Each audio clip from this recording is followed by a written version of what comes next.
Welcome back to the English channel.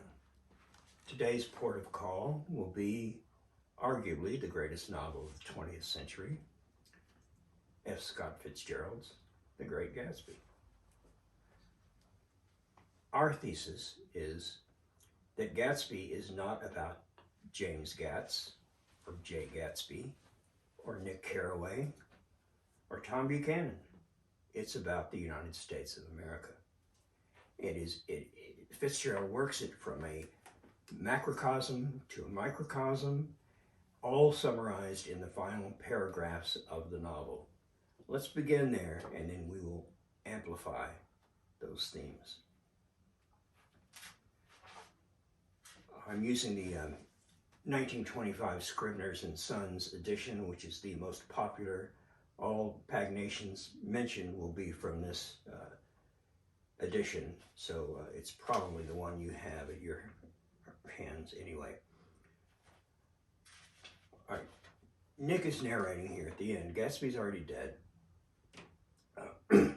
and he says, on the last night, with my trunk packed and my car sold to the grocer, I went over and looked at the huge incoherent, now I'm going to emphasize the important words here because we will amplify them, incoherent failure of a house once more. Bear in mind, it's typical in psychology and in dream analysis that a house represents the mind. Anyway, the incoherent failure of a house once more. Next paragraph. Most of the big shore places were closed now, and there were hardly any lights except the shadowy, moving glow of a ferry boat across the sound. And as the moon rose higher, the inessential houses began to melt away until gradually I became aware of the old island that flowered once for the Dutch sailors' eyes. Very important lines here, very important images.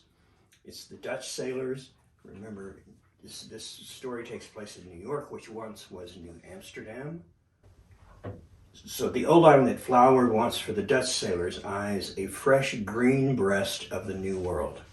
Its vanished trees, the trees that had made way for Gatsby's house. So the natural world has been cut down to make way for the new mansion, Gatsby's, that had once pandered in whispers to the last and greatest of human dreams. The word pandered is interesting here. It's certainly derisive. What's happened to this country is that we have been pandered. We've sold ourselves. Let's continue. For the last and greatest of all human dreams, for a transitory enchanted moment. That's important too. Transitory, but enchanted moment. This is our first nod to Plato. We will again amplify that more detail as we go along. But Plato's idea of the contrasting worlds of the noumena, phenomena found in Book 7 of the Republic will be the subject for another episode, but it does pertain to this novel, and there's no doubt that Fitzgerald was influenced by Plato's Republic. So, compelled into an aesthetic contemplation he neither understood nor desired. Face to face for the last time in history. So Fitzgerald is saying, American history is over. We're concluded. We have decided what we are, and we are a narcissistic, materialistic society that has lost all of its valuable dreams. The dream now is just money. For the last time in history was something commiserate to its capacity for wonder. As I sat there brooding on the old unknown world, right, the world first discovered by the Dutch explorers, right, I thought of Gatsby's wonder when he first picked out the green light at the end of Daisy's dock. Right, look at the previous paragraph. What did the Dutch sailors find? At first, a fresh green breast of America. What does Gatsby find? The wonder when he first picked out the green light at the end of Daisy's dock. He had come a long way to this blue lawn. His dream must have seemed so close he could hardly fail to grasp it. He did not know it was already behind him, just as is the American dream. So, somewhere back in that vast obscurity beyond the city where dark fields of the Republic rolled back under the night, Gatsby believed in the green light, and this is the key to the novel, what Gatsby represents, and why Nick ultimately says they were a rotten crowd, you're worth the whole damn bunch of them, because Gatsby believed.